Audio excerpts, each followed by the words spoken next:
মাননীয় স্পিকার, আপনাকে ধন্যবাদ। আমরা যারা তরুণ বয়সের আছি, আমাদের জীবনে দেখা সব থেকে রক্তক্ষয়ী ঘটনা হলো জুলাই। জুলাই ঘটেছিল বলেই আজকে আমরা যারা এখানে সংসদে এসেছি, আমাদের এই সংসদে আসতে পারাটা সম্ভব হয়েছে জুলাই হয়েছিল বলেই। সেই জুলাই আমাদের ভাইদের সাহস এবং আত্মত্যাগ এবং আওয়ামীদের নৃশংসতার ঘটনায় ভরপুর। আমাদের ভাই আবু সাইদ 2 হাত প্রসারিত করে ওয়াসিম মিছিলে এসে আর মুক্ত মিছিলকারীদেরকে পানি পান করাতে করাতে এই অভ্যুত্থানে তারা জীবন দেন। এই অভ্যুত্থানে এত নৃশংসতার ঘটনা আওয়ামী লীগ ঘটিয়েছে। আমরা দেখেছি যে সাভারে মানুষদেরকে হত্যা করার পরে তাদেরকে ভ্যানে রাখা হয়েছে, পুড়িয়ে দেওয়া হয়েছে। কত মানুষ তারা ঘরের ভিতরে ছিলেন, শিশুরা, তাদেরকে রাস্তা থেকে, আকাশপথ থেকে গুলি করে তাদেরকে হত্যা করা হয়েছে। কত মানুষকে জেলখানায় বন্দী করা হয়েছে। কত মানুষ তারা এখন আর দেখতে পারেন না, কারণ তাদের চোখগুলো অন্ধ হয়ে গেছে, তাদের দেখার দৃষ্টিশক্তি সেটা কেড়ে নেওয়া হয়েছে। কত মানুষ এখনো পর্যন্ত পঙ্গু হয়ে আছে, কত মানুষ হাঁটতে পারে না, কত মানুষ, কত পরিবার তারা তাদের স্বজনদেরকে এখনো পর্যন্ত ফিরে পায় নাই। এত নৃশংসতা, এত বর্বরতা, যার মধ্য দিয়ে আমরা একটা নতুন জুলাই পেয়েছি। সেই জুলাইয়ের মধ্য দিয়ে বাংলাদেশ একটা ফ্যাসিবাদী শাসন থেকে মুক্ত হয়েছে। আমরা যখন এই জুলাইয়ের হত্যাকাণ্ডগুলোর কথা বলি, গণহত্যা, মানবতা বিরোধী অপরাধের কথা বলি, সেই সময়টাতে আওয়ামী লীগ জুলাইয়ের যে ঘটনা বলাই আছে সেগুলোকে অস্বীকার করবার তারা চেষ্টা করে। তারা যে গণহত্যা করেছে সেটাকে তারা অস্বীকার করে। কিন্তু মাননীয় স্পিকার, তাদের এই অস্বীকারের যে যাত্রা সেটাকে ভঙ্গ করে দেয় জাতিসংঘের রিপোর্ট। জাতিসংঘের রিপোর্টের মধ্যে স্পষ্টতই উল্লেখ করা হয়েছে আওয়ামী লীগ 2024 সালে জুলাইতে বাংলাদেশে মানবতা বিরোধী অপরাধ সংঘটিত করেছে এই আওয়ামী লীগ। অতএব মাননীয় স্পিকার, আওয়ামী লীগ যতই নিজদেরকে প্রবোধ দেওয়ার চেষ্টা করুক না কেন, জাতির সামনে অস্বীকার করার চেষ্টা করুক না কেন, জাতিসংঘের এই রিপোর্টকে তারা মিথ্যা প্রমাণিত করতে পারবে না।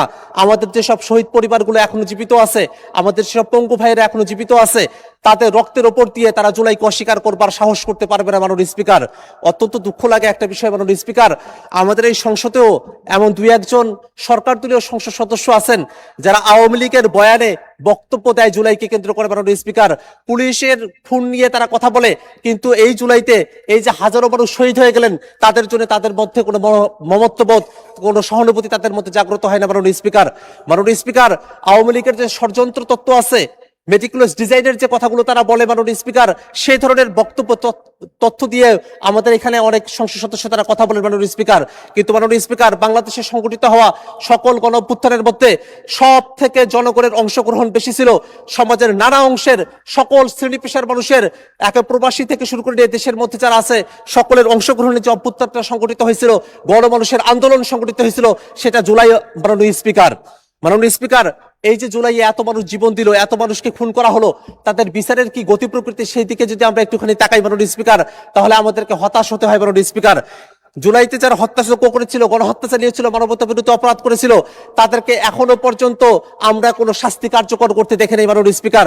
শেখ হাসিনা এখনো পর্যন্ত দেশের বাইরে পালিয়ে আছে, এখনো পর্যন্ত শেখ হাসিনাকে দেশে ফিরিয়ে নিয়ে এসে বিচারের রায় কার্যকর করা আমরা দেখতে পারি নাই মাননীয় স্পিকার। আমরা সরকারের কাছে দাবি জানাই, অবিলম্বে শেখ হাসিনা সহ গণহত্যাকারী, মানবতা বিরোধী অপরাধের সাথে যারা যুক্ত আছে, তাদেরকে দেশে ফিরিয়ে নিয়ে এসে তাদের শাস্তি কার্যকর হোক মাননীয় স্পিকার। মাননীয় স্পিকার, আমরা যদি আমরা যদি ট্রাইব্যুনালের বিচারগুলোর দিকে একটু তাকাই মাননীয় স্পিকার, তাহলে আমরা কি দেখব? এই সরকার গঠন করার পরে এই 4.5 মাসে এখনো পর্যন্ত নতুন যে প্রসিকিউশন টিম আছে, সেই প্রসিকিউশন টিম এখনো পর্যন্ত নতুন কোনো তদন্ত রিপোর্ট দাখিল করতে পারে নাই, নতুন কোনো ফরমাল চার্জ দাখিল করতে পারে নাই। আগে যতটুকু হয়েছিল তার উপরে ভিত্তি করে এখন পর্যন্ত বিচার কার্যক্রমটা চলছে।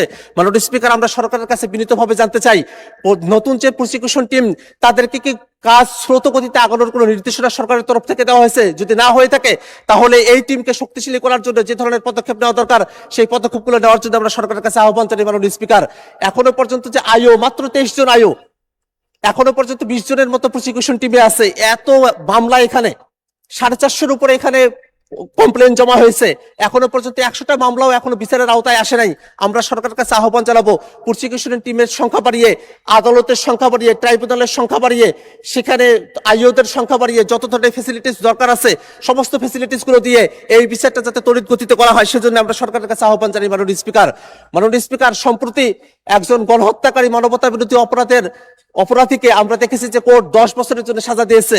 এই মানবতা বিরোধী অপরাধী হাসানুল হক ইনু, তার বিরুদ্ধে 3টা চার্জ প্রমাণিত হয়েছে।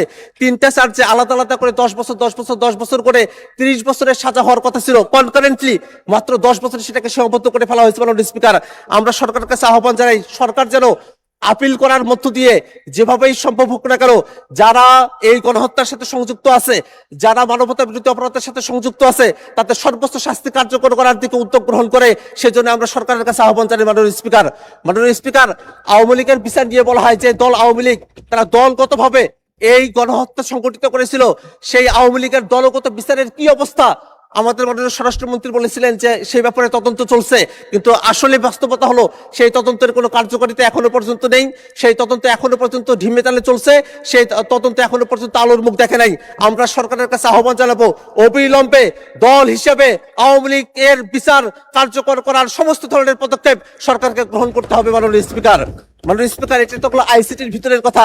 আমরা যদি সারা দেশের মামলাগুলোর দিকে তাকাই, সেখানে একটা হতাশার দৃষ্টি আমাদের দিকে এসে ধরা পড়ে। মাননীয় স্পিকার, সারা দেশে এতগুলো মামলা হয়েছে, কোন মামলায় এখনো পর্যন্ত কোনো চার্জশিট দাখিল করা হয়নি। মাননীয় স্পিকার, সারা দেশে যে এতগুলো মামলা করা হলো, সেই মামলাগুলো কোন পর্যায়ে আছে, সেই মামলাগুলোতে কবে চার্জশিট দাখিল করা হবে, এরকম কোন ধরনের সুনির্দিষ্ট সময়সীমা সরকারের পক্ষ থেকে ঘোষণা করা হয়নি। মাননীয় স্পিকার, এই কারণে আমরা সরকারের কাছে দাবি জানাবো, মাননীয় স্পিকার, সারা দেশে যে মামলাগুলো করা হয়েছে, সেই মামলাগুলোতে দ্রুত সময়ের মধ্যে তদন্ত শেষ করে চার্জশিট দাখিল করে যারা গণহত্যা মানবতা বিরোধী অপরাধের সাথে যুক্ত ছিল, সারা দেশের সবাইকেই যেন শাস্তির আওতায় নিয়ে আসার ব্যবস্থা গ্রহণ করা হয়।